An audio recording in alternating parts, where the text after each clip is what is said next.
Hey TechnoStuds, we have a problem, and that is we are on IP version 4 for most of our networks and we want to be on IP version 6. So how do we make that transition? There's many ways that we can do that to make that transition from one to the next and make it as smooth as possible. So let's talk about some methods to make that transition.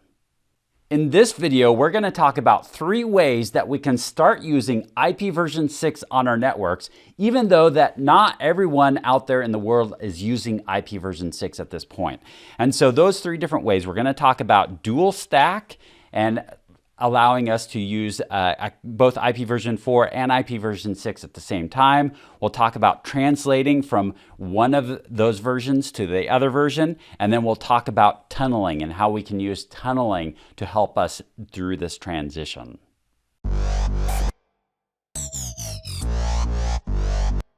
The first concept that we'll talk about is this dual stack. Dual stack is very simplistic, really. It just means we'll use both. So for every interface that we have on this network, let's say this is an internal network right here, and what we want is we want to use IP version 6 on this internal network, but we also want to use IP version 4. Well, that means that every device that is on this network can be dual stacked, which means it will have both an IP version 4 and a version 6 address, and therefore it can communicate either way to these different devices. Then if you have technologies that are better off using the IP version 6, it can use that. Or if you've got technologies that are better off using the IP version 4, it can do that. You just need to make sure that all the devices on your network can talk both languages there, both protocols.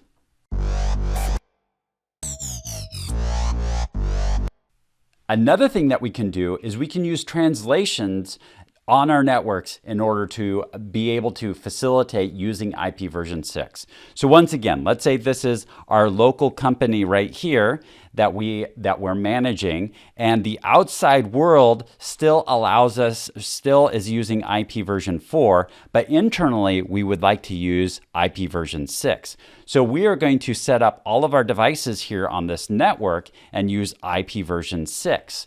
Then what will happen is when throughout this network, all the communication will happen IP version 6, but when it gets sent to the outside world, then we will be translating that to some sort of IP version 4 address. And then vice versa, when it comes in, then it will be translating from IP version 4 to a IP version 6 address. So that's how we can do it. It's similar to a network address translation using NAT that we do on a lot of where we have private addressing on our network and then needs to be translated to a public address. So similar to that.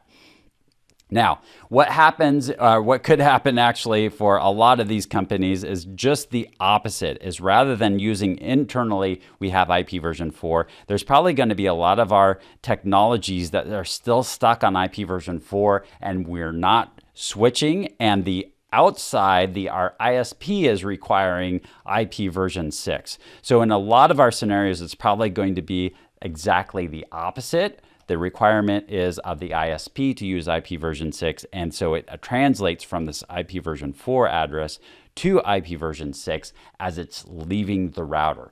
So that is also a very possible scenario that could be set up in your business. This is a chart that I showed you before, and the chart shows us some different address ranges with IP version 6. So we covered some of this, but I've added a few more here.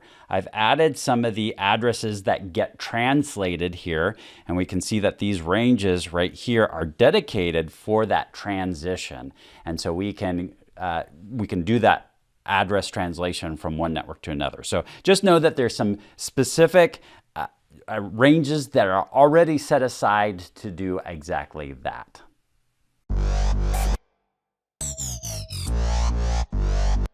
Then we have this concept of tunneling. So tunneling is how we get traffic from point A to point B when they have similar types of traffic, but across some networks that have different types of networks. Or let me give you an example, a VPN tunnel. So a VPN tunnel is you have one network that you need to secure, then you need to connect it to another network that needs to be secure, and it needs to go across insecure networks. So we create a VPN and tunnel which encrypts the data and then transfers it over and then unencrypts the data to get it from point A to point B. So the idea behind tunneling is that we can get this traffic from point A to point B intact the way it's supposed to be, but it's going to take a different form in between. And so here's an example of it is, let's say on this side of the network, we have this all set up as IP version 6, and then we have this side of the network that's set up also as IP version 6. But everything in between has not made the transition yet. And so what we need to do is we need to take this traffic, this IP version 6 traffic, send it across this link to this IP version 6 traffic, so it needs to be IP version 4 in between.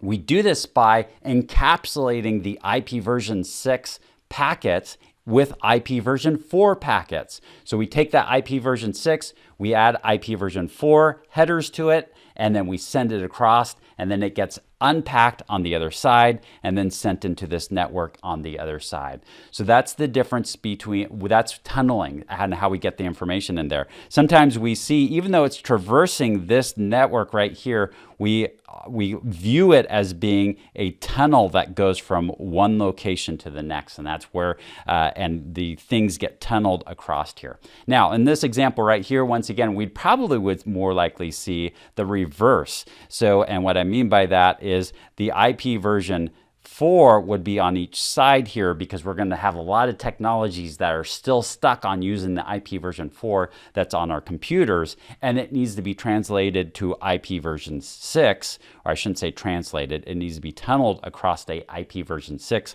because this center equipment is probably more likely to be equipped with handling IP version 6, and this is where we get a lot of the efficiencies of IP version 6.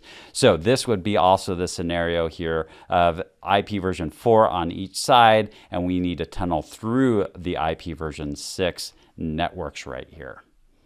There you have it. We're on IP version 4. We need to make it to IP version 6. How do we do that? Well, what we talked about is there's a few different ways that we can do that. The ones that we talked about were dual stack, being able to work both IP version 4 and IP version 6 on our networks. We talked about translation, being able to translate from IP version 4 to IP version 6 and back again, or vice versa, from IP version 6 to IP version 4 and back again. We also talked about tunneling, being able to take one type of traffic, either IP version 4 or IP version 6, and encapsulating it with the other type to go across these different networks, and then unpacking that and sending it back into wherever originated from, or the type that it originated from. So those are the three different ways that we can make this transition, and slowly we can upgrade network to network. And the eventual goal is to get all of our networks set up this exact same way so that everything is on IP version 6, and we can move away from IP version 4 and no longer operate it. Unfortunately, that's going to still be a little bit, because there's still a lot of technologies that rely on those IP version 4 traffic. It will be a bit before we can make that full transition. Thanks for watching my video. If you liked it, could you hit that like button?